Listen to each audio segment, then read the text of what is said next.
Cette émission s'adresse à un public averti. Doc Mayou et José Arsenault. Au réseau Cogeco, vous écoutez Doc Mayou et José. Avec le Doc et José Arsenault.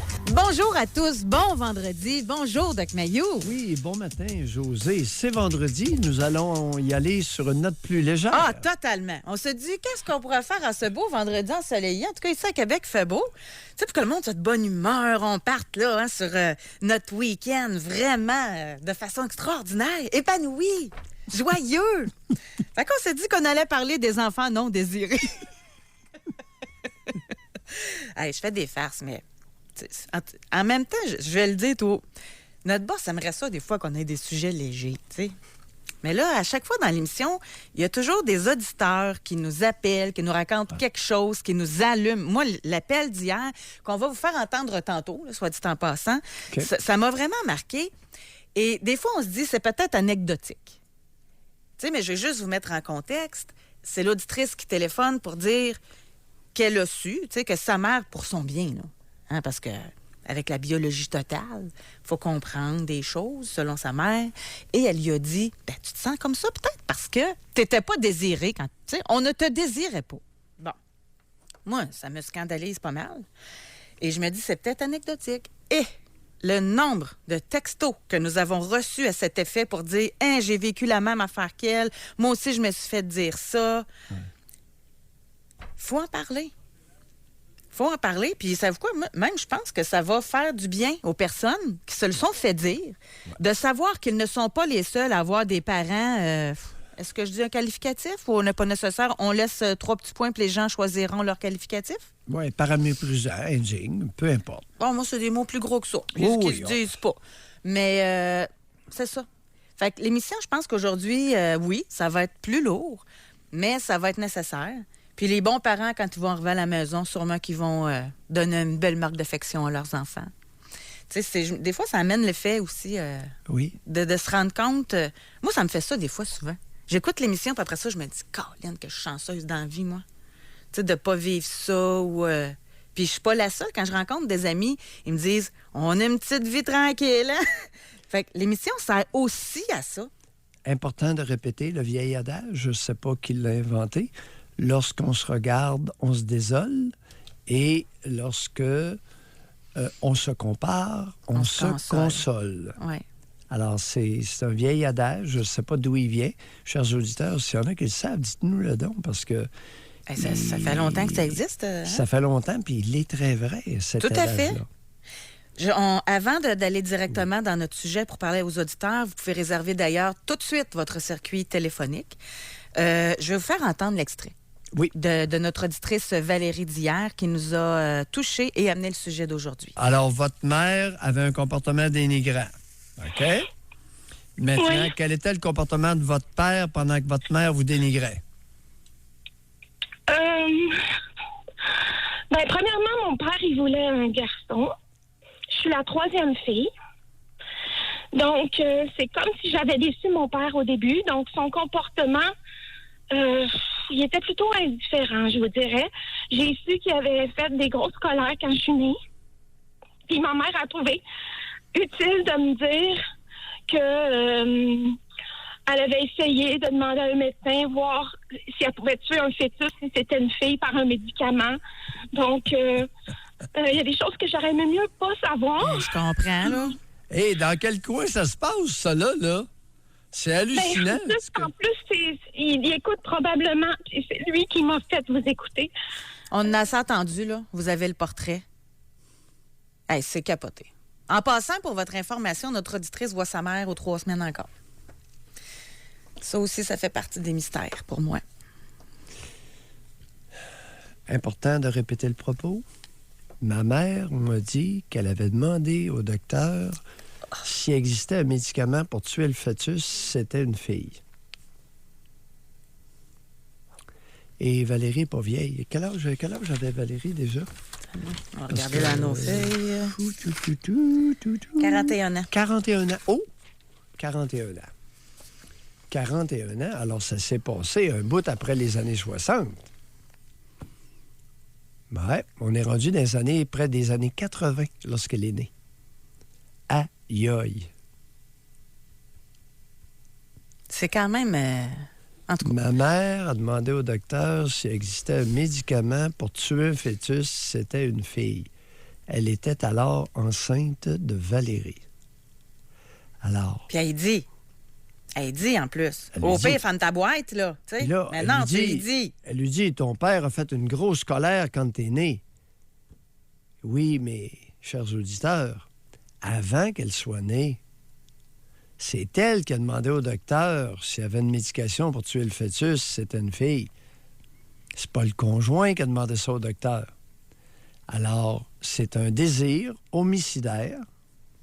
C'est un désir de tuer le fœtus, avoué par la mère à sa fille, parce que le docteur, il n'a pas donné de pilule pour tuer le Ben là. fœtus. C'est plus contemporain qu'on le pense aussi. Ça aussi, à chaque fois, ça me... J'ai toujours espoir que de génération en génération, que ça s'améliore, la bonté, je sais pas, tu sais. Ouais, Mais j'ai non. commencé ma carrière de psychiatre le 1er juillet 1979. Alors, la grossesse de Valérie, dans sa mère, c'était autour du début de ma carrière, de ma profession de psychiatre. Ça fait pas si longtemps que ça. J'ai beau être un peu vieux, un peu blanchi, c'est pas... Un peu. Pas ça fait tant. ça fait pas si longtemps que ça, là. Femme de 30 ans qui nous écrit, Doc. Oui. C'est pour ça que je dis, j'ai toujours espoir qu'avec les générations, ça change. Femme de 30 ans, ça fait pas longtemps, là. Femme de 30 ans. Elle dit, ma mère m'a avoué qu'elle ne me désirait pas et ma sœur non plus, car elle voulait un garçon. Elle a voulu se faire avorter. Elle a eu mauvaise conscience et ne l'a pas fait. Tu sais, des fois, on trouve épouvantable ce qui se passe en Chine, c'est le choix des fœtus. Aux puis, Indes, oui. Les Indes, exactement. On a de ça au Québec. C'est la même chose. Penses-tu que les Chinois sont originaux? Non. On va aller tout de suite au téléphone. On va Oui, parler avec allons-y. Francis. Bonjour, Francis. Bonjour. Francis. Oui, moi, c'est ça. Mon histoire, moi, c'est ça. J'ai su à l'adolescence, quand mes parents se sont séparés, j'avais environ 13 ans. Mon père m'avait dit que ma mère avait été voir 3 médecins pour se faire avorter parce que c'était un accident. Puis elle voulait pas en avoir un 3e. Puis c'est le médecin qui l'a convaincu de le garder. Elle a dit, je sais pas, ça peut être un médecin ou ça peut être ton meilleur. Fait que moi, je le savais à l'âge de 13 ans quand on s'est séparés, mais ma mère avait refait sa vie avec un autre homme qui est mort du cancer. Puis j'ai été plusieurs mois à rester avec elle pour l'aider. Puis là, c'était à ce moment-là, à 45 ans, qu'elle m'a dit ça. Non. Qu'elle vous a dit ça? Elle vous a dit quoi à 45 ans? Ben, elle m'a avoué qu'est-ce que mon père m'avait dit. C'est Non, qu'elle non, voulait se faire avorter de moi. Attendez un peu. Attendez un peu, mon Francis. On va nuancer ce matin, José. Avez-vous idée, d'abord, est-ce que votre mère, avant l'âge de 13 ans, vous avait déjà dit qu'elle regrettait sa grossesse au point d'avoir voulu se faire avorter de vous? Non. Bon, on va établir les points de la discussion ce matin, José, si tu me permets. Allez-y. Alors, expliquez-moi pourquoi le genre, votre géniteur, vous a dit à 13 ans que votre mère avait voulu se faire avorter de vous.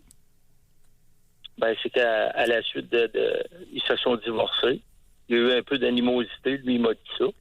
Fait que, Hey, Francis, sûr que- on est Oui. entre hommes.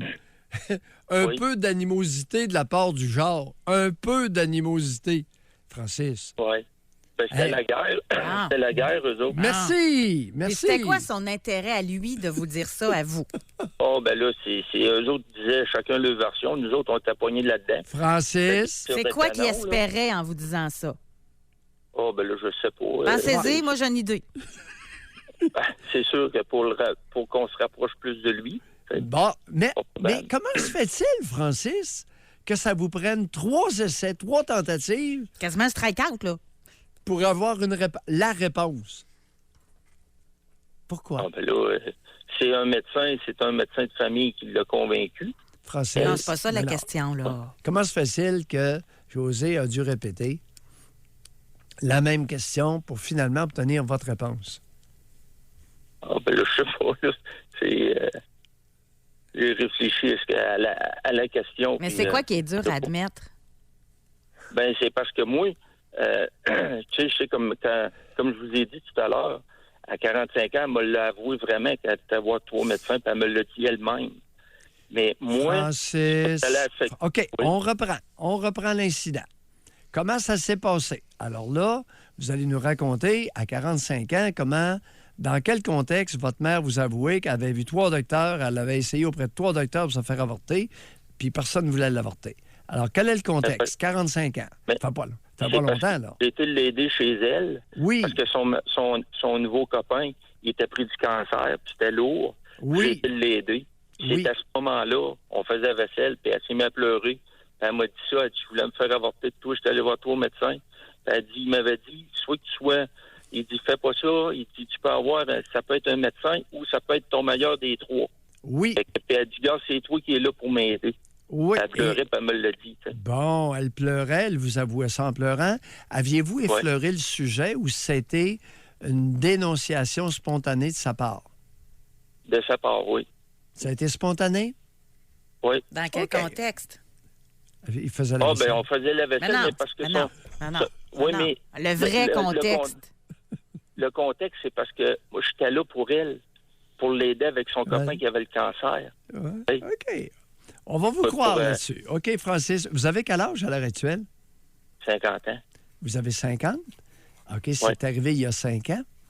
Et comment vous vous êtes senti lorsque votre mère vous a avoué qu'elle avait cherché à se faire avorter de vous?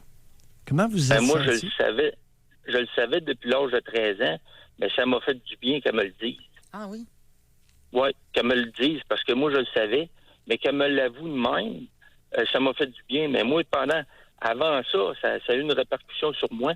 Parce que j'essayais toujours de trop en faire pour me faire accepter ou, à me faire apprécier. J'en faisais plus. tu sais, À tout le cause de temps. qui? À cause de qui? Qui vous a foutu dans le trouble à cause de Ah, cette c'est sûr que histoire-là? j'aurais été mieux de ne pas le savoir. Qui vous a révélé une espèce de secret conjugal? Qui vous a révélé ça? Mon père, Il est encore vivant? ben oui. Quelle relation vous avez avec le genre? Ah, je suis très proche de mon père. Vous auriez peut-être un avantage à vous en éloigner. Cet homme-là a changé le cours de votre vie, Francis. C'est un mécréant. Aviez-vous pensé à ça? C'est un homme Non. méchant. C'est sûr qu'il y a des bons côtés parce qu'il nous a aidés vraiment beaucoup, beaucoup, beaucoup. Francis, c'est bien beau l'aide quand on coule quelqu'un. Hein? On tire quelqu'un qui ne sait pas nager dans 10 pieds d'eau, puis après ça, on lui lance une bouée de sauvetage.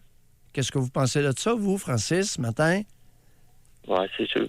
Vu de même, Hein? Vu de même, c'est pas trop chic? on n'a pas tout le temps le même point d'appui. Hein? Hein? Le bonhomme, on s'en distancie. Bonne réflexion. Merci de votre appel, Francis. Bonne journée. Bonne journée. Merci beaucoup, Francis, dans votre candeur. Avant d'aller à la pause, Oh, chaque cas devient un cas d'espèce, ben oui, Mme c'est ça, Arsenault. c'est ça. On va avoir des histoires très différentes. Là. Et ça, on a femme 53. OK? Ma mère voulait un gars. Elle m'a eu. En plus, elle disait que j'étais laite. Elle a même dit aux infirmières à ma naissance qu'elle devait s'être trompée, que je ne pouvais pas être à elle. Elle s'est finalement résolue à m'amener à la maison, mais j'ai jamais été assez bonne pour elle. J'avais tous les défauts et à tout moment, elle me battait pour tout, pour rien, me remettant sur le nez constamment que je n'étais pas désirée. José, j'ai ri. Sais-tu pourquoi j'ai ri? Quand j'ai entendu ça, je m'y attendais pas. C'est une chose que j'ai entendue à maintes reprises. C'est pas rare. Des femmes qui accouchent puis qui trouvent le bébélette. C'est pas ce qu'ils veulent. Mais là, c'est quoi qu'ils veulent? Un bibelot, là, pour le montrer? Là, puis, Non. Il y a des raisons pour lesquelles elles trouvent le bébé laid. C'est épouvantable. ben, là, J'en reviens pas. on va se dire une affaire. Là, ça se dit pas ce que je vais dire. Vas-y. C'est pas vrai que tous les bébés sont beaux. Là. Ça, on va se le dire. Mais quand c'est le tien, là, tu sais, il me semble que tu le trouves beau quand c'est ton bébé. Je sais pas, ou tu t'en vas pas y dire ça pour détruire sa confiance, ou tu fermes la boîte puis tu le dis pas à personne, puis tu y mets des beaux petits bonnets. C'est épouvantable. Mais de le dire, Aïe, aïe, de aïe, le aïe, dire aïe. à l'enfant. Non, mais c'est moi ce qui me renverse, c'est que la femme accouche un bébé puis elle trouve son bébélette. C'est épouvantable. J'en reviens pas. Mais moi, je trouve que je cherche le mot. Écoutez, C'est de la vanité. C'est qu'elle, elle s'attendait d'avoir un bébé beau comme elle. C'est ça un peu que ça veut dire, là. Non, c'était pas... c'était une petite fille, ben elle voulait un petit gars. Non, je l'ai entendu à plusieurs reprises. Moi, je comprends pas que quelqu'un peut faire ça à son enfant. Mais, Et là, elle dit le résultat... Non, quelqu'un... Non, une mère. Une mère. On va dire Oui, les on vraies dit les vrais choses. mots. Vous avez raison. On va dire les vraies choses ce matin. Faites bien de me reprendre. C'est qu'il y a un contingent important de mères qui n'ont aucun respect pour leur progéniture. Ça s'exprime comment? Ça part du bébélette, puis aux histoires, à la confrontation, à l'absence de désir avoué à l'enfant. Alouette. Il y a plusieurs facettes. Ce qu'on dénonce ce matin, là, chaque cas va devenir un cas d'espèce. Ça ne sera jamais tout à fait pareil d'un cas à l'autre. Et Je elle, vous préviens. pour conclure, là, elle dit résultat, je cherche continuellement à être aimée, mais je crois que je ne le serai jamais. Je vais mourir avec un manque dans mon cœur. Mais oui. Elle va mourir avec un vide causé, avec une carence maternelle. Mais oui. J'en reviens pas. Ah, moi non plus. Je trouve ça tellement triste, là. C'est épouvantable. Hey, la Je sais femme pas accouche. comment vous faites pour rire. Non, mais José, c'est plus que ridicule, c'est risible. Écoute, imagine la femme qui accouche, elle regarde son bébé, elle dit non, ben elle aide, celui-là. C'est pas de moi, vous vous êtes trompé. Hey, faut-tu? Là, vous allez finir de me faire rire, moi aussi. Oui, et je Ok. te dis, c'est ridicule. On verrait ça dans un film vaudeville. Là. Hein? Oui, c'est un vaudeville. On va aller à la pause. Réservez votre circuit téléphonique. Vous êtes pas mal plus nombreux que je pensais à avoir vécu ça. Oui. Alors, racontez-nous l'impact que ça a eu dans votre vie de savoir de la bouche de votre mère ou de votre père que vous n'avez pas été désiré ou que vous n'êtes pas le sexe qu'il désirait avoir, le genre qu'il désirait avoir. Jusqu'à 11h, au réseau Cogeco. Doc Mayou. Doc Mayou et José. Et José Arsenault. Avec le Doc et José Arsenault. Ça va être... C'est pas facile aujourd'hui comme émission. On est dans la peu méchanceté, je pense. C'est quand moi, je vois pas de quoi de bien plus méchant qu'une mère qui dit à sa fille qu'elle n'était pas désirée puis qu'elle aurait dû se faire avorter. Tu sais, un bébé surprise, c'est une chose. Là. Oui. Puis ça peut être un bébé surprise. Je pense que tu peux le dire puis dire « Ah, t'es mon plus beau cadeau de la vie. » C'est pas pareil, là, que j'aurais dû me faire avorter. Ouais. Parce qu'il y en a qui se sont fait dire ça. Là. Qu'est-ce que j'ai fait pour avoir des enfants de même? Qu'est-ce que j'ai fait au bon Dieu pour avoir fait des enfants de même? Oui. Tu sais, ça se dit, je l'ai entendu. Dans le cas de Francis, c'est pas la mère, c'est le père qui, pour s'allier son garçon de 13 ans, dénonce le fait que la mère aurait contemplé l'avortement. Bon, je pense que c'est important de revenir là-dessus tranquillement, sobrement, et mentionner, ce n'est pas parce que une femme contemple se faire avorter et change d'idée qu'elle sera une mère indigne. Pas du tout. Aucun lien, aucun rapport avec l'indignité maternelle. Alors, une femme peut être hésitante.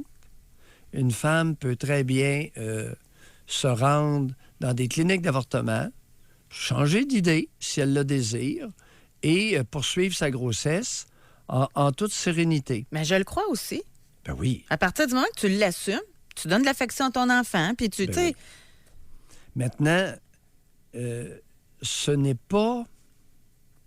Vous savez, mesdames, c'est bien une valeur, contrairement à ce que beaucoup de psychologues à la noix essaient de vous convaincre. Il y a des éléments, on parle de jardin secret. Et ça, c'est un élément à enfouir dans votre jardin puis à le laisser là. Vous n'allez pas avouer à votre enfant, ben, tu sais, quand tu as été conçu, là, j'ai jonglé avec l'idée de me débarrasser de toi, tu sais. Ça, c'est... Il y avait une histoire contemporaine. À cette époque-là, il y avait une conjoncture telle que vous avez. C'est trop. Écoute, 6 ans plus tard, 8 ans plus tard, 12 ans plus tard, d'agir en gérante d'estrade, puis là, d'aller dévoiler ça à votre enfant, ce n'est pas l'idée du siècle. Non. Mesdames, sachez vous taire de temps en temps. Et messieurs aussi, là. Bon. Le genre, tout à l'heure, on lui a fait sa fête. Puis c'est rien, le maudit vieux hypocrite. Là, maintenant qu'il est vieux et qu'il va mourir, il se colle sur son fils, Francis. Après avoir changé le cours de sa vie, l'avoir déstabilisé à l'adolescence et avoir modifié chez Francis toutes ses relations avec les femmes jusqu'à l'âge de 45 ans.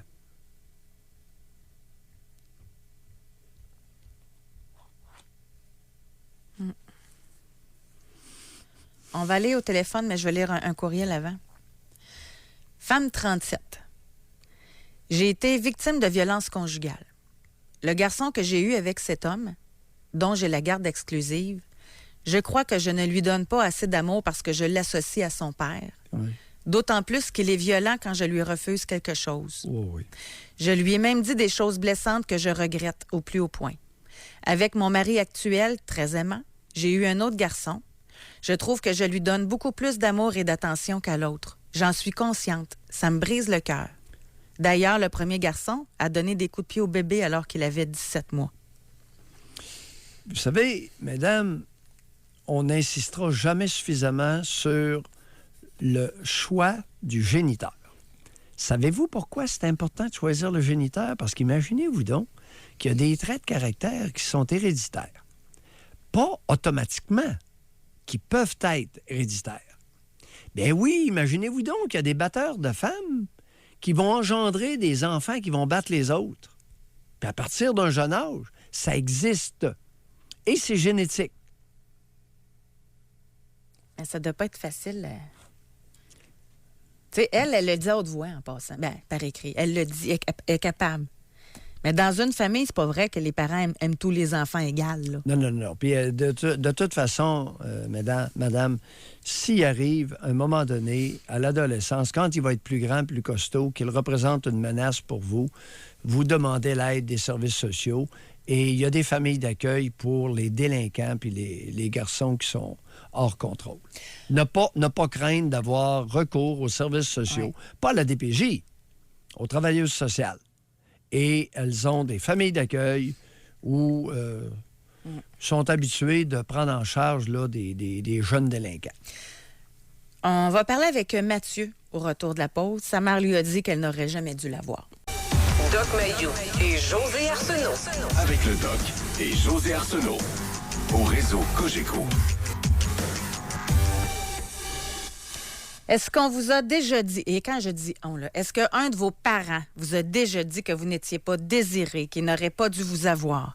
On va aller parler avec Mathieu qui nous appelle de Montréal. Bonjour, Mathieu. Oui, bonjour. Bonjour, Mathieu. On vous écoute. Moi, ça m'est arrivé. Là. C'est ma mère qui m'a dit ça. Elle m'a carrément dit j'aurais jamais dû t'avoir, des choses comme ton père. Puis je veux plus jamais te parler, puis je te renie. C'est la dernière fois que j'y ai parlé. Vous aviez quel âge à ce moment-là, Mathieu? Je pense que j'avais 20 ou 22. Entre 20 et 22. Oui. Quel impact que ça a eu? Quel effet ça a eu sur vous? Ça m'a rendu agité, en fait. Quand même assez anxieux. Et agressif aussi. Moi, j'aimerais savoir dans quel contexte elle vous a dit ça. Bonne question. J'étais en train de parler. Dans le temps, c'était sur MSN Messenger, qui est comme un chat sur Facebook. Oui. Et en fait, j'étais en train de parler. Je me souviens pas c'est de quoi exactement. Je me souviens juste que j'y avais dit que la raison pourquoi je parlais pas beaucoup, c'est que qu'est-ce qu'elle a fait à... Mais ça, c'est un peu stupide. Là. Maintenant, je réalise que j'aurais pas dû faire ça. C'est que mon père me montait un peu content. Mathieu. J'avais dit, Oui, continuez la phrase. Qu'est-ce que vous lui avez dit? Qui lui a mis le feu au derrière. Oui, vraiment. Alors là, on est à la recherche d'une... José est à la recherche d'un incendie. Ouais. J'y ai dit, t'as trompé mon père, puis Bon. qu'est-ce que t'as fait? Ça n'a pas de sens et tout. Vous avez fait votre gonzesse, mon cher Mathieu. Ouais, c'est ça. J'y ai parlé de ça. Oui. J'aurais pas dû parce que... en fait, J'aurais pas dû. Maintenant, je réalise que maman, ça faisait longtemps qu'elle m'avait abandonné avant. Là. Mais, ça, c'est comme la goutte qui a fait déborder le vase. Mathieu, écoutez, on va regarder ça tranquillement. Chaque cas ce matin va être un cas d'espèce, José. Oui. Je t'avais prévenu. Oui. Chaque histoire va être différente. Alors là, Mathieu, vous dites que ça fait longtemps là, que votre mère s'occupait plus trop de vous. Quel a été le rôle de votre père à vous craquer contre votre mère? Et à partir de quel âge a-t-il commencé à vous craquer contre elle? Mes parents se sont séparés, je pense que j'avais 8-9 ans. Puis à partir de là, en fait, la première... C'est jamais arrivé là, que j'ai vu mon père, puis il m'a pas parlé de ça, en fait. Bon. À partir de quel âge, donc, le genre a commencé à vous craquer contre votre mère? Entre 8 à 10 ans. Aïe, aïe. Qu'est-ce que ça vous faisait? Dans quel état ça vous mettait à l'époque, Mathieu?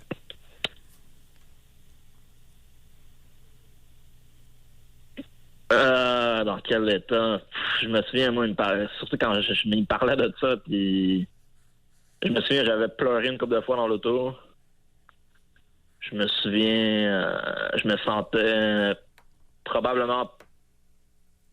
Bonne question, là, dans quel état? Continuez, Maintenant, j'en pense à ça. Vous faites très bien ça. Vous êtes bien parti, Mathieu. C'est là qu'il faut remonter.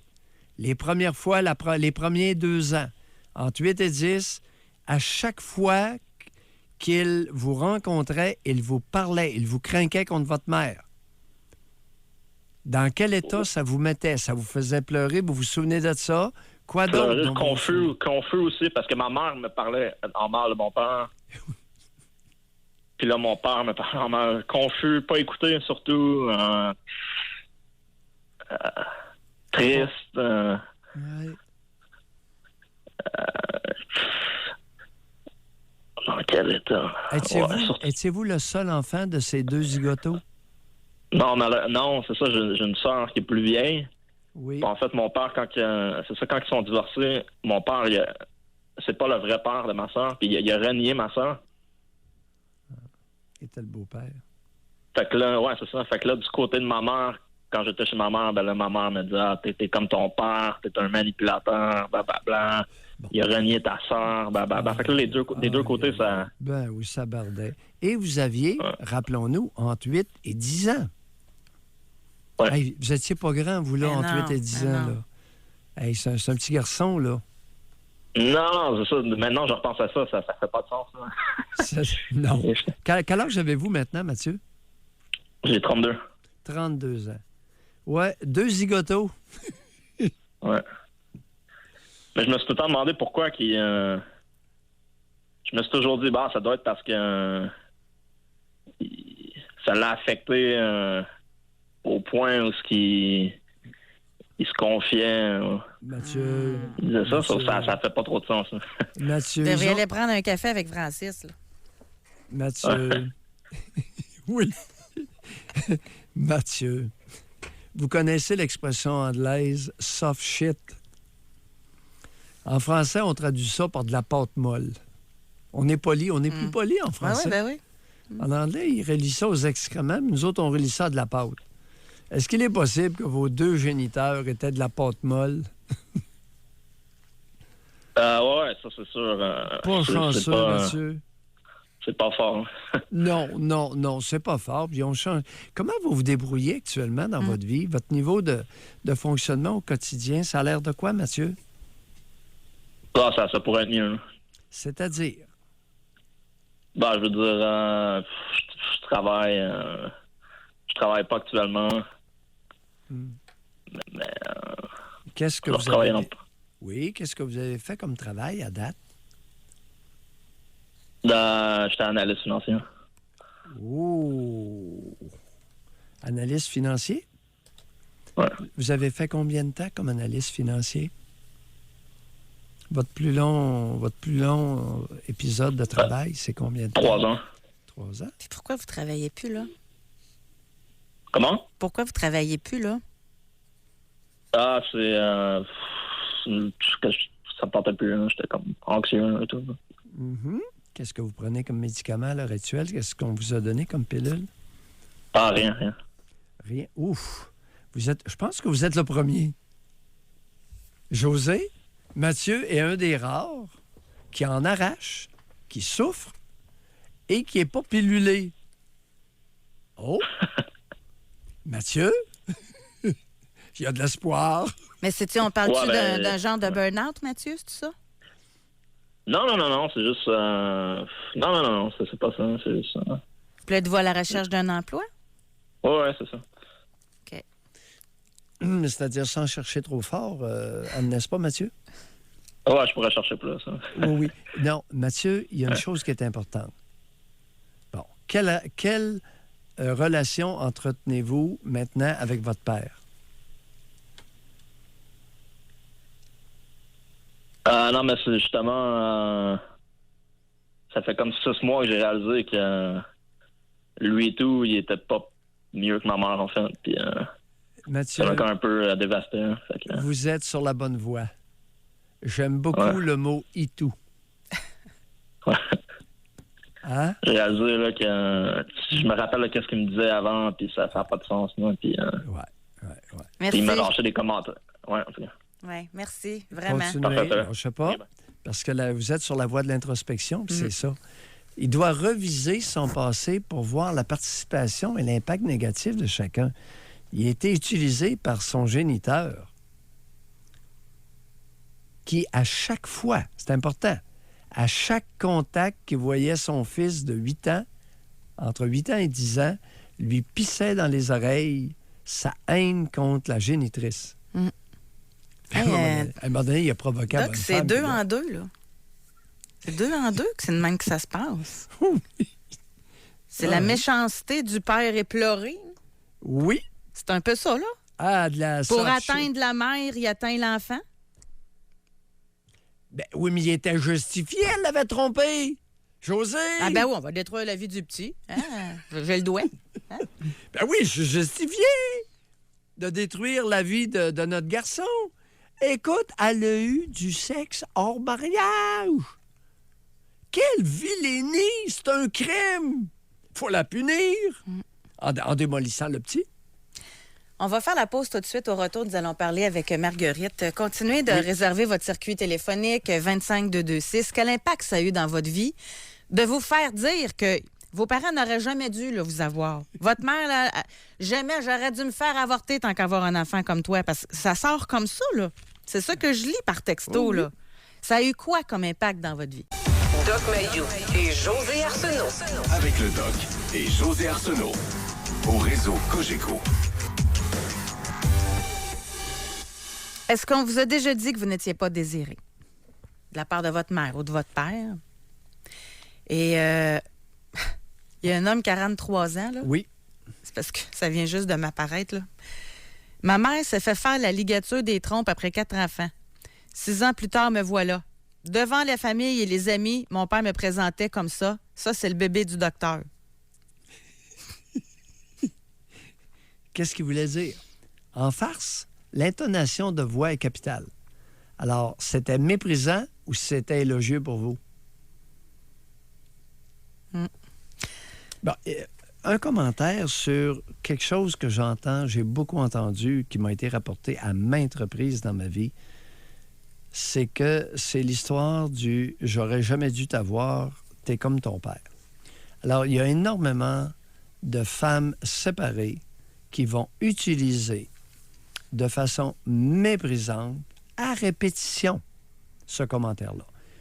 Qu'il vous arrive, mesdames, une fois, suite à la provocation de votre garçon de 22 ans, que vous lui lancez ça en plein visage, alors que ça fait 4 ans qu'il vous gosse, on peut comprendre.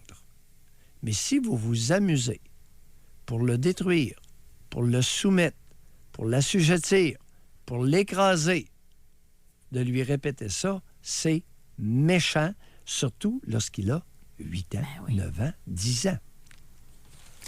On va parler avec Marguerite maintenant. Bonjour. Bonjour, m'entendez-vous bien? Oui. Oui, Marguerite. OK. Je vais vous mettre un petit peu quand je l'ai appris. J'avais 15 ans, je me fais un petit copain, puis là, ma mère me demande, est-ce que tu vas coucher avec? Là, je fais, ben, peut-être. Fait qu'elle dit, tu feras pas la même erreur que moi. J'ai fait, ah ouais? Elle dit, on va chez le docteur. On va aller chercher des pilules anti-bébés. Tu vas les prendre parce que moi, si ça m'avait fait, j'aurais pas eu d'enfant. Oui. Ça a occasionné quoi comme impact sur vous? Ben, c'est un matin que je le réalise. Parce que sur le coup, je me suis dit, oh, je suis née dans les bonnes années, j'ai au moins l'anti-bébé pour pas avoir de bébé, mais un matin, je prends conscience qu'elle me voulait pas.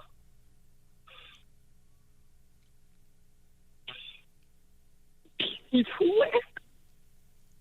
J'ai de la misère, hein? Je sais pas pourquoi. Mais ça a été quoi par là? Quel genre de mère c'était? Est-ce que vous le faites, avec le recul, là, est-ce que vous le faites sentir qu'elle ne vous voulait pas ou elle a quand même été une bonne mère? Non. Admettons qu'elle pouvait pas sortir le soir parce qu'elle aimait bien sortir, ben c'était de notre faute parce qu'on était une nuisance. Après ça, elle faisait des crises de nerfs, c'était à cause de nous autres. C'était toujours à cause de nous autres. Ouais. J'ai toujours essayé d'avoir son attention. Oui. En faisant tout ce qu'elle voulait, mais c'était jamais assez. Puis là, je pense que je reproduis, pas sur mes enfants, là, mais à mon travail, j'essaie toujours d'en faire plus. Puis on dirait qu'on me reconnaît pas parce que j'en fais trop, je pense. Je sais plus. Quel âge avez-vous, Marguerite? 55. 55 ans. Et dans quelle sphère vous œuvrez? Sans nous dire pour quelle entreprise, là. Dans quel domaine? Dans quel domaine? De la santé. OK. OK. Dans le domaine de la santé. Oui. Et votre état de santé... Oui, votre état de santé dit quoi à l'heure actuelle? Vous avez l'intention de travailler encore combien d'années, vous, Marguerite? Oh, ben, je vais essayer de me rendre à 65. Oui. Mais, vous ne planifiez pas votre santé quand même pas si pire. Et non, mais ça...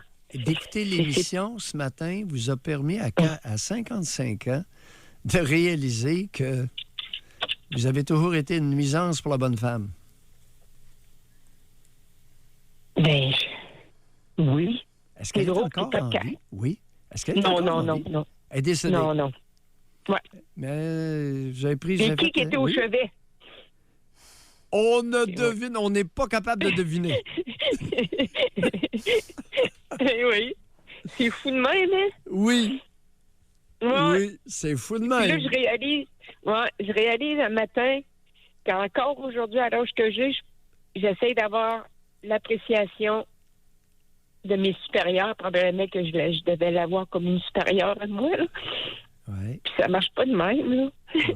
Non, les supérieurs, surtout dans le domaine de la santé, vous allez vous baiser solide. La recherche de reconnaissance maternelle dans le milieu de la santé, on oublie ça. N'est-ce pas, Marguerite? Ah oui. Ouais? Oui. Vous venez de prendre conscience que vous n'étiez pas voulu, puis ça existe. Oui. Merci, Marguerite. Merci beaucoup d'avoir partagé, d'avoir osé partager. Oui. Vous êtes courageuse. Oui. Ah, c'est pas facile, là. Je vous dis que vous avez été remonter ça loin, là, vous, à matin, là. Parfait. On lâche pas. Merci. Bonne fête de semaine. Non. Merci.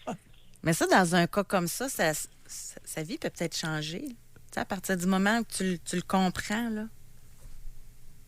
La conscience est le moteur du changement. Et la souffrance en est souvent l'essence qui fait marcher le moteur.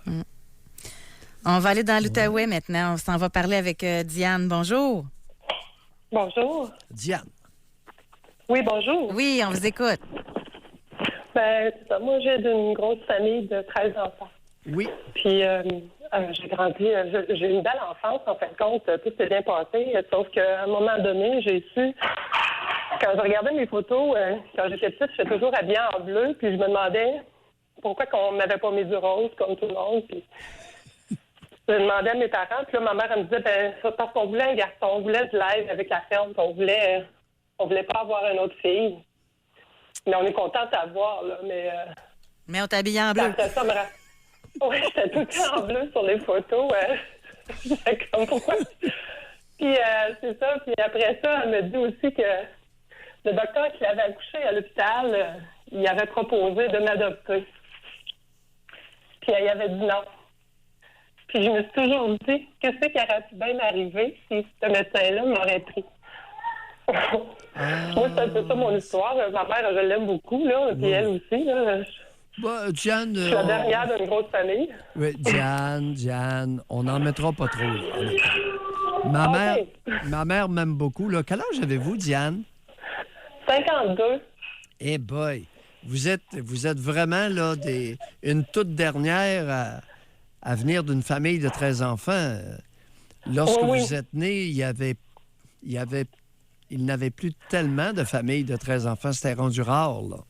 Comment se fait-il qu'ils se sont reproduits comme des lapins, eux autres, vos parents? Il n'y avait pas de télé, c'est ça qu'ils disaient, hein? Ah, il n'y avait pas de télévision? Dans quel coin il n'y avait pas de télé? Ah ben dans l'Outaouais, là, je dirais pas. Hein? OK, dans l'Outaouais. Sa famille écoute pas matin, là. OK.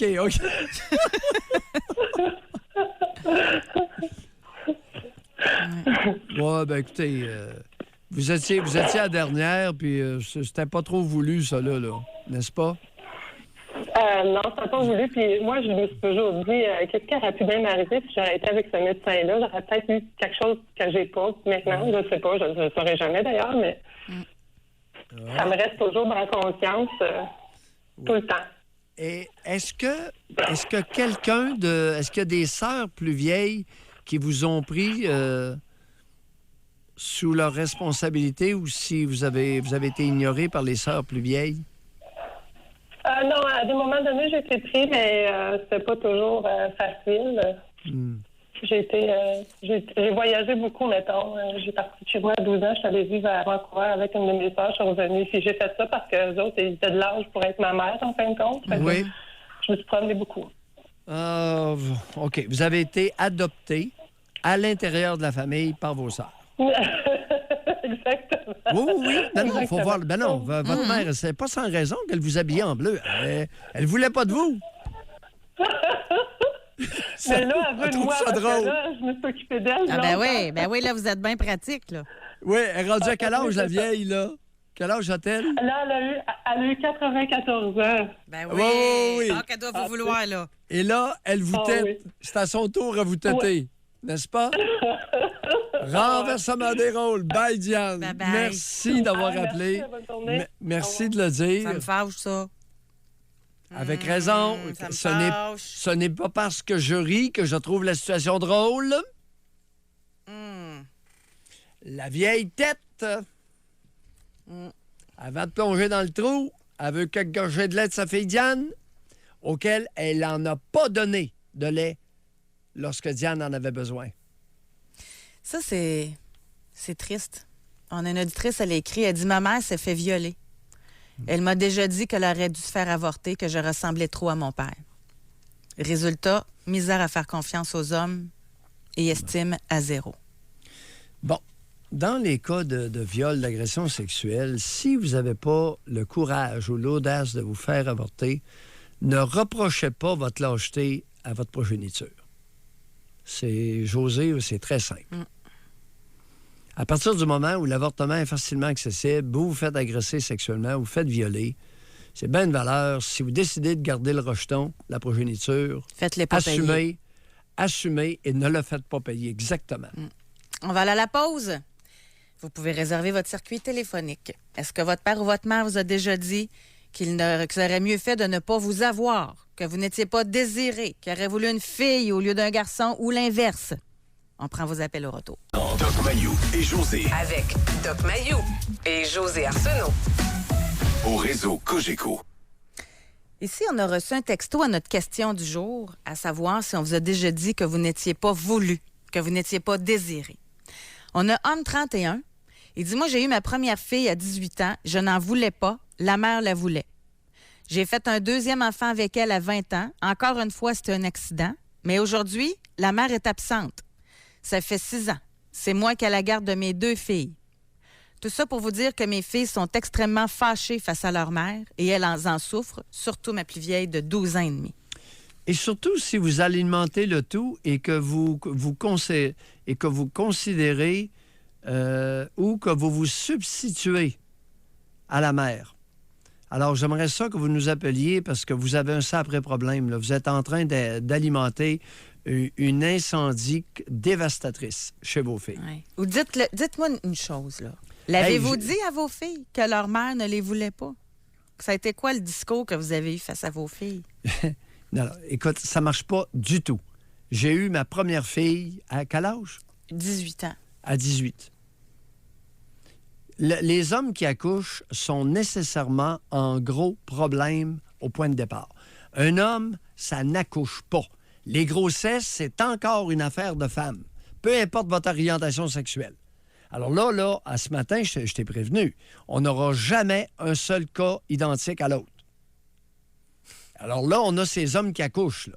J'ai eu ma première fille à 18 ans. Hey! Non, ça s'est pas passé comme ça, mon grand. Pas du tout. C'est pas arrivé comme ça. Ça, c'est l'histoire que tu te racontes et que tu racontes à tes filles. À Mayou, son nom, c'est pas Valise. C'est Mayou. Puis il n'y a pas de poignée dans le dos. Il y en a une, je le lis parce que elle dit femme 44, moi c'est le contraire, j'ai toujours pensé que c'était à l'hôpital qui s'était trompé de bébé parce qu'encore à ce jour, j'ai toujours trouvé que je fitais pas avec ma famille et que j'ai d'ailleurs coupé tout contact. On va aller au téléphone, on va parler avec Brigitte qui nous appelle de la Beauce. Bonjour Brigitte. Oui, bonjour. Brigitte. Oui, moi, j'ai 47 ans. Oui. Puis c'est ça, à l'âge de... Dans la trentaine, mon père m'a dit que... j'ai tout le temps trouvé qu'avec ma mère, ça fonctionnait pas. Même que quand j'étais jeune, je pensais que j'avais été adoptée, là, mais dans une tête de petite fille. Je pensais que les enfants adoptés étaient pas aimés. Oui. Fait que, mais c'est le contraire, là. Non, Puis, Brigitte, parce c'est que très fréquent. Il y a beaucoup d'enfants qui ne sont pas aimés par leur mère et qui ont la conviction d'avoir été adoptés. C'est beaucoup plus fréquent que vous ne le croyez. Alors, Okay. c'est usuel, c'est habituel qu'un enfant qui n'est pas aimé par ses parents développe en bas âge facilement la conviction qu'il a été adopté, José. J'ai souvent entendu cette histoire-là. Alors, Ça continuez. vient avec ça vient avec l'impression que la mère ne les aime pas. Oui, le manque d'affection.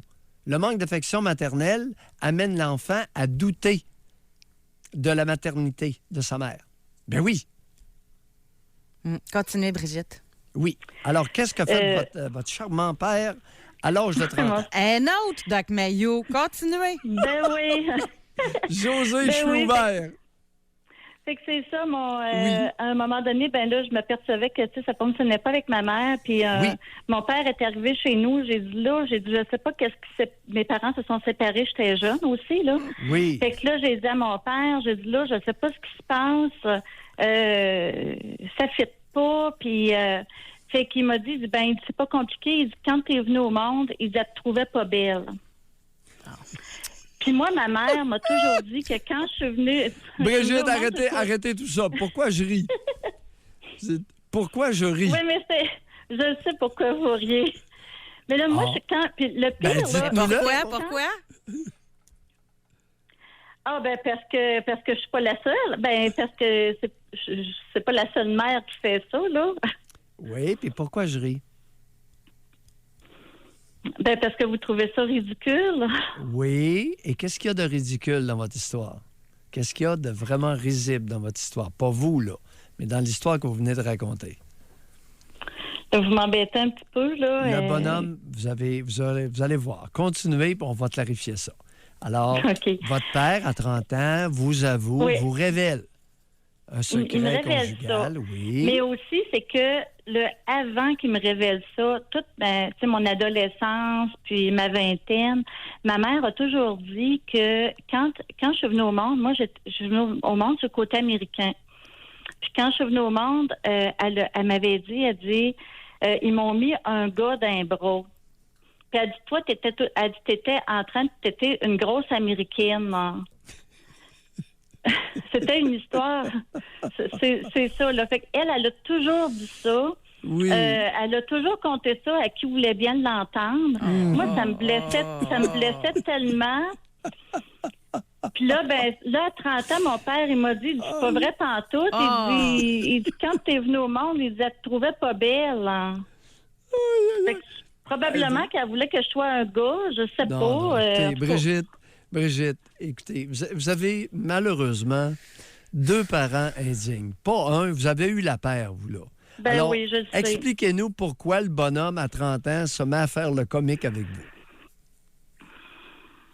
Ah, ben là, lui, c'était probablement, c'est du mal qu'il voulait. Puis, oui, il voulait m'avoir sous son bord. Oui. Oui. Il voulait vous plaire. Probablement qu'il vous... Ben Hey, oui, à ils 30 sont là, puis ils tirent sur Oui, leur couverte, Mais toutes moi, les ce deux. que hein. j'ai hâte de savoir, là, c'est à 30 ans, vous aviez l'air de quoi, vous, il y a 17 ans? Physiquement, vous aviez l'air de quoi à 30 ans? Ben, j'étais une belle femme, moi. J'étais belle. Pourrait-il y avoir un lien entre la déclaration du genre et le fait que vous étiez très belle à 30 ans? Ah, ben... Je sais pas. Je ne saurais jamais. Il est décédé. Hey, Brigitte, wow! Parlez-nous Mais du ça, ça ne me regard. l'aurait jamais dit, là. Non. Vous allez nous parler des attitudes et des regards de votre père sur vous à 30 ans.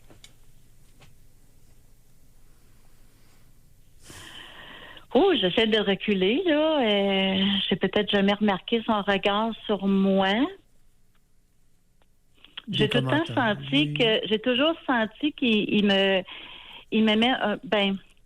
il me regardait un peu drôle parce que peut-être que lui trouvait que je ressemblais à ma mère, puis moi ma mère elle disait que je ressemblais à mon père. Brigitte. Oui. Ouais. Vous êtes en train de me dire que probablement qu'il me désirait. Ben, il vous trouvait pas mal belle. Vous l'étiez.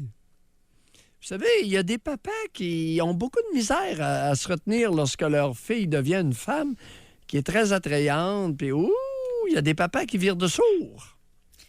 On va se quitter là-dessus. Merci.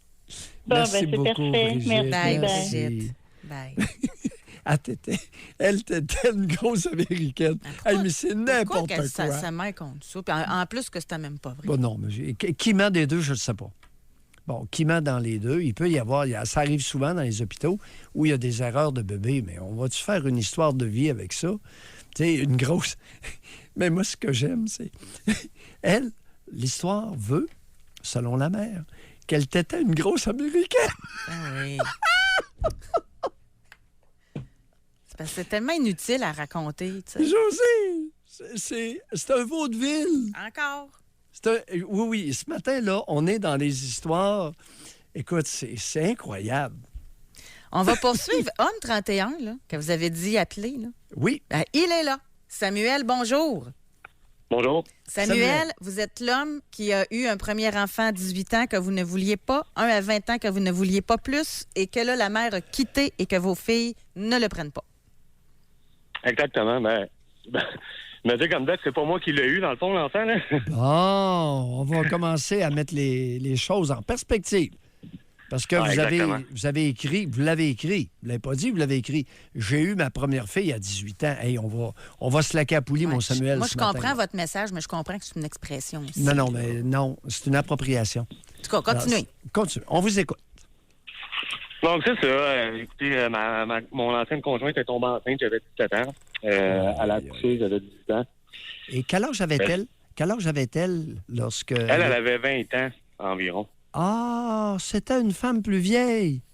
Oui, c'est une femme un peu plus vieille que moi, effectivement, de 2 ans et demi. Et à cet âge-là, c'est pas mal. Ouais, quand même. Ouh! Et qu'est-ce qu'on faisait à 17 ans? À copuler une femme près de 2 ans et demi plus vieille? Ben, écoutez, moi, dans le fond, je l'ai rencontrée dans un travail, mais où je travaillais dans un restaurant. Puis elle venait manger souvent, puis on a commencé à jaser un peu comme ça. Puis c'est là, dans le fond, que ça s'est développé une relation. Oui. Et qu'est-ce qui vous attirait particulièrement chez elle, chez cette femme-là de 20 ans? Ben, je vais vous avouer, Doc, j'en ai aucune idée. Et je ne sais même pas qu'est-ce qui m'a attiré vers elle. À 17 ans, elle a un peu les hormones dans le tapis, fait que je pense que c'est pas mal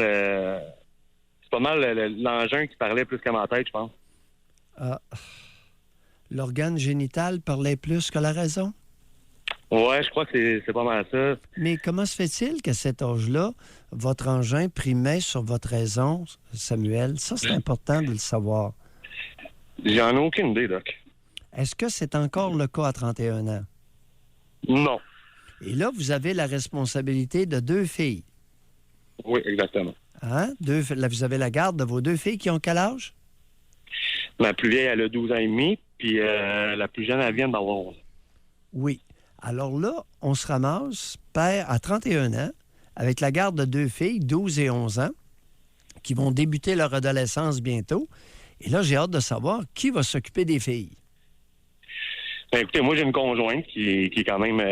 quand même. Elle est très présente pour les enfants. Moi, ça fait 4 ans que j'étais avec cette conjointe-là. 4-5 ans. Oui. Depuis, elle les prend sous son aile, je dirais, comme si c'était son enfant. Samuel, Ouais, vous avez bien fait d'appeler. Vous nous rassurez, là. C'était tellement inquiétant, votre message. Mais là, rassurez-moi, là. Avez-vous dit à vos filles que leur mère ne les désirait pas? Non, écoutez, quand ma mère est partie, ma plus vieille, elle avait 8 ans environ. Là, ça fait depuis 2013. Ça fait un bon 6 ans là, que ma mère est plus là. Donc, ma plus vieille est consciente que sa mère, elle est comme abandonnée. Ouais. Puis moi, qu'est-ce que je réponds à ma plus vieille et à ma plus jeune quand ils me posent des questions? Dans le fond, je leur dis que, écoutez, votre mère, elle a peut-être certains problèmes, mais un jour, que ces problèmes soient réglés, elle va revenir vous voir. C'est pas parce qu'elle vous aime pas nécessairement. Elle est juste comme... pas nécessairement dans un bon état d'esprit, puis Samuel, même ça fait le temps, elle va revenir. Non, attendez un peu, là. Là, vous générez un espoir de retour chez vos filles. Est-ce que vous le savez ou si vous l'avez inventé pour rassurer vos filles? Je vous dirais que un peu les deux. Un peu les deux, je vous dirais, parce que je crois pas qu'elle va partir encore pendant 20 ans. Moi, d'après moi, elle veut juste pas avoir la grosse responsabilité de s'occuper des enfants. C'est ma perception des choses. Peut-être que je me trompe. Non, oui, mais Samuel, je pense que c'est important de mettre les choses au clair. Je suis tout à fait d'accord avec la première partie de votre discours, de votre rhétorique envers vos filles. Bon, leur mère a des problèmes, puis c'est comme ça. Maintenant, de leur laisser espérer un retour maternel, ça, c'est pas correct. Vous perdez de la crédibilité. Moi, j'encouragerais beaucoup les filles dans leur contact avec votre conjointe. Elles s'entendent. Comment s'entend votre conjointe avec vos 2 filles? Mais je vais vous avouer, quand j'ai eu la garde là, des enfants, c'était un petit peu plus compliqué. Écoutez, c'était tout le changement de routine. Samuel, à l'heure actuelle, on en est où entre votre conjointe? Ça va bien. Bon, on encourage ça. Et puis, la génitrice, on n'en parle plus. Elle s'arrangera avec ses problèmes. D'accord? Tant que ça? Il ne faut pas faire reluire un espoir qui ne sera pas rencontré. C'est pas dans l'intérêt de vos filles. OK. Vous les écoutez lorsqu'elles parlent et vous encouragez votre conjoint à chaque fois qu'ils me parlent de Oui. À chaque fois qu'ils me parlent de leur mère, c'est pour me dire qu'ils sont fâchés, qu'ils comprennent pas pourquoi que maman a fait ça, pourquoi que... Oui. Elle a des problèmes. Elle a choisi son conjoint au lieu de Oui, elle a des problèmes. On garde ça là. Ben, c'est ça que je lui dis. Puis tu sais, comme je vous dis, ma conjointe qui est là, elle les prend sous son aile. Ils ont quand même une bonne relation. C'est parfait. Je vais vous rassurer, Doc. C'est pas moi qui vais magasiner avec eux. C'est pas moi qui vais racheter les sous-vêtements. Samuel. Je ne veux rien savoir de ça. Samuel, merci. C'est bon. Merci beaucoup. Doc, je rentre même pas dans leur chambre. Je ne fouille même pas dans leur tiroir. Je veux rien savoir de ça. Samuel, un bon jeune mâle. Bye. Merci beaucoup de votre appel. Ben, merci, Doc. C'est très gentil. Merci. Je suis vraiment contente que vous ayez téléphoné, soit dit en passant, parce que, tu sais, des fois, tu lis, puis tu te fais un film qui n'est pas le bon, là. Là, on n'avait pas le bon film dans la tête. Fait qu'on est rassurés maintenant. Voilà à la pause, Doc. Réservez votre circuit téléphonique, ça passe vite. Ça va déjà être notre dernier quart d'heure d'émission, là. Alors, est-ce qu'un de vos parents vous a déjà dit qu'il n'aurait jamais dû vous avoir, que vous n'étiez pas désiré? On veut vous entendre. Doc Mayou et José Arsenault. Le Doc Mayou et José, c'est le Doc et José. Au réseau Cogeco. Tant du coup, il y en a, là. Ça n'a pas d'allure. Il y en a une femme, début de soixantaine. Fille unique. Lorsque les gens disaient à ma mère que j'étais belle, elle répondait « Elle est pas belle, mais on l'aime quand même. » Non. Franchement, elle dit José- ça m'ennuie longtemps. Je comprends. Écoute, aujourd'hui, là, c'est un thème avec lequel on pourrait rouler minimum 24 heures. Et ce serait une succession d'histoires personnelles, toujours avec des nuances, des petites différences ou des grosses différences. Puis, il y en a une, je vais vous demander ce que vous en pensez. L'auditrice, d'ailleurs, aussi, elle veut savoir parce que sa fille est en thérapie. Oui. Sa psychiatre lui a demandé si elle avait été désirée par ses parents. Elle a demandé de nous faire la demande. Nous avons répondu la vérité, soit que oui, très désirée. Sinon, si nous avions dit non, ça aurait fait quoi, tu sais? Mais il me semble que c'est de courir après le trouble, ça. Une psychiatre qui demande ça. Vous savez... C'est pas tout le monde qui est bon dans leur domaine, c'est ça? Voilà, il y a la courbe de gaz, y compris chez les psychiatres. OK. Alors, la courbe de gaz, c'est en forme de cloche. Puis dans le milieu, ben, tu as le plus grand nombre. Puis aux extrémités, ben, t'en as. OK. Aux deux bouts, là, Ouais. t'as des Par en haut excellents. puis par en bas, là. Puis à l'autre bout de la courbe, ben, t'en as des moins bons. OK. Alors, il y a des psychiatres qui... Pas fort, là. Qui peuvent manquer de jugement. Ça existe, chers amis. Puis on les enverra pas tous aux Gémonies pour autant. Ils existent. Ils existent. On s'en va à Repentigny. On va parler avec Jacques. Bonjour. Oui, bonjour. Jacques. Eh bien, moi, c'est mon père. J'ai pas de problème. Ma mère, il y avait aussi mon grand-père maternel à la maison, qui me trouvait bien beau, bien fin, intelligent, brillant, etc. Mais mon père, lui-même, me le dit à plusieurs reprises que lorsque je suis né, il me trouvait assez laid. Même prendre son expression, assez laid. Il m'aurait mis la tête entre les deux matelas. Ça, c'est... Et puis, toute ma jeune enfance, la façon qu'il me nommait, c'est le mot du craqué de bâtard.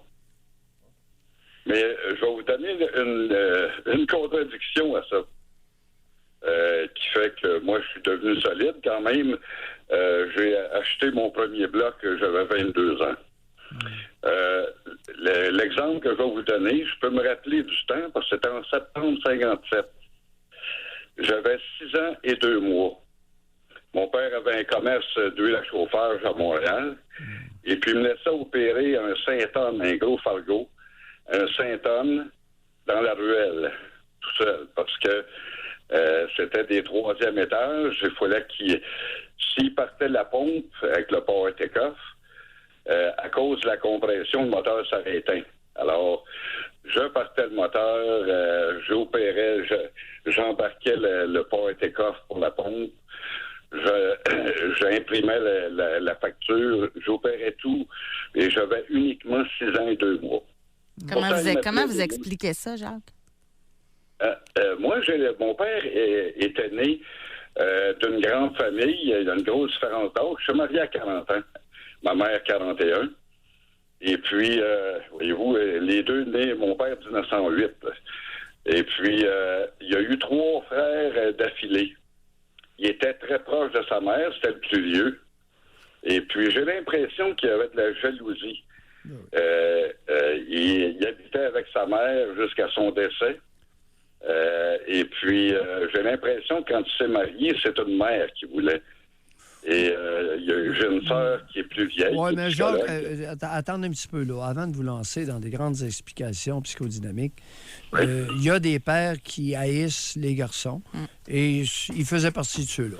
Alors, c'est pas nécessairement... Ça se prédit. Oui. Ah, c'est pas J'aimais bien ma sœur, puis ma sœur était fine. Oui, ça existait et ça existe encore. Jacques, on doit vous laisser. Oui, merci beaucoup de votre appel. L'émission tire à sa fin. Merci beaucoup. Mais je vais juste lire Homme 37. Oui.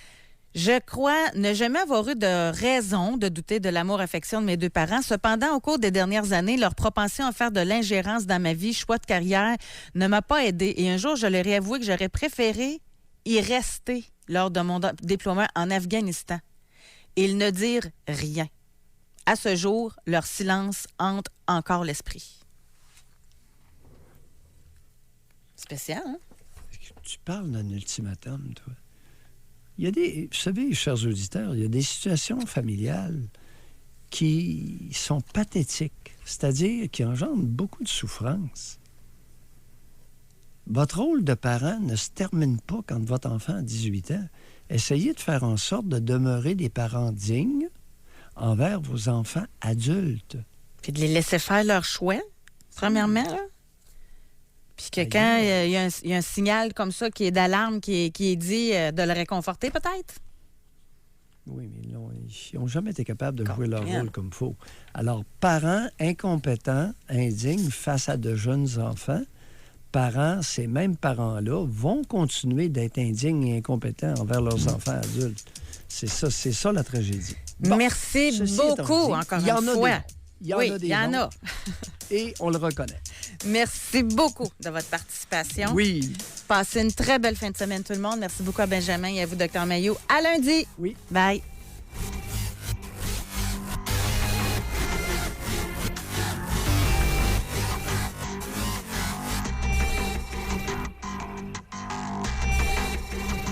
Doc Mayou et José.